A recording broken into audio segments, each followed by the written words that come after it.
আসসালামু আলাইকুম। আজকে আমি জামের আড়ক নিয়ে আলোচনা করব। আড়ক বা সিরাপ কিভাবে আপনারা প্রস্তুত করবেন আর এটার বা উপকার কি, জামের সিরাপ বা আড়কের উপকারিতাটা কি। এই সিরাপ যদি আপনি তৈরি করে ব্যবহার করতে পারেন তাহলে হচ্ছে আপনার পুরনো পেটের অসুখ, অরুচি, অক্ষুধা, যাদের কৃমি আছে কৃমি, এবং হচ্ছে যাদের যকৃৎটা বেড়ে গেছে, প্লীহা বেড়ে গেছে, এটাকে ঠিক করবে।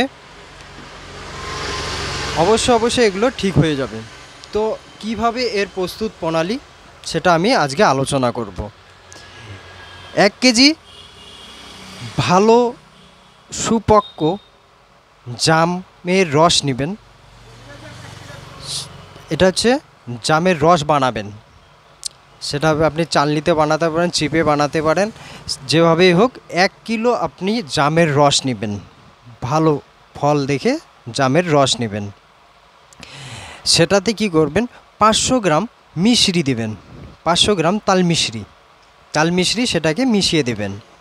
আর তার সাথে আপনি ভিনিগার দেবেন 50 গ্রাম, ভিনিগার 50 গ্রাম, যেটাকে সিরকা বলে। ভিনিগার আপনি যে কোনো দোকানে, বড় মুদির দোকানে আপনি পেয়ে যাবেন ভিনিগার, বা আপনারা অনলাইনেও অর্ডার করে পেয়ে যেতে পারেন। তো ভিনিগার নেবেন হচ্ছে 50 গ্রাম। তাহলে আমার কয়টা, 3টে উপাদান লাগতেছে। 1 কিলো জামের রস, 500 গ্রাম তাল মিশ্রি, আর হচ্ছে 50 গ্রাম ভিনিগার। এগুলো হচ্ছে একটা কাচের পাত্রে ভালো করে রেখে দিন 3 দিন, ভালো করে 3 দিন সেটাকে রেখে দিন। রেখে দেওয়ার পর প্রতিদিন 3 চামচ পরিমাণ সকাল ও রাত্রে, খাওয়ার 1 ঘন্টা পর 3 চামচ করে খান। খাওয়ার 1 ঘন্টা পর 3 চামচ করে খাবেন। এই 3 চামচ করে যদি আপনি খেতে পারেন এই জামের আড়ক বা সিরাপ, তাহলে আপনার যত বড় পুরনো পেটের অসুখ থাক না কেন আপনার একদম সেরে যাবে।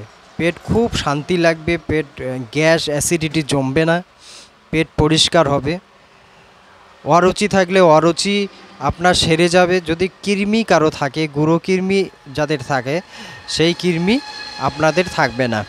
আর হচ্ছে যাদের যকৃৎ বা প্লীহাটা বেড়ে গেছে, লিভার বেড়ে গেছে, এগুলো নিয়মিত আপনি যদি 1 থেকে 2 মাস খেতে পারেন, আপনি নিজেই বুঝতে পারবেন এত এর উপকারিতা, এটা বলে শেষ করা যাবে না। আপনারা এভাবে, এই সময় একটা সিজনাল জামের সিজন, এই জন্য ভিডিওটা তৈরি করলাম। এই জামের সিজনে আপনাদের যদি এভাবে তৈরি করে খেতে পারেন তাহলে অবশ্যই আপনারা ফলপ্রসূ হবেন। এই আশা রেখে সবাই এটা বানিয়ে খান। অনেক টাকা পয়সা নষ্ট করে দিয়েছেন পেটের অসুখের জন্য, এটা বানিয়ে খান। অবশ্যই আপনাদের কাজে আসবে, এটাই আমার কাম্য। ভিডিওটা বেশি বাড়াতে চাচ্ছি না।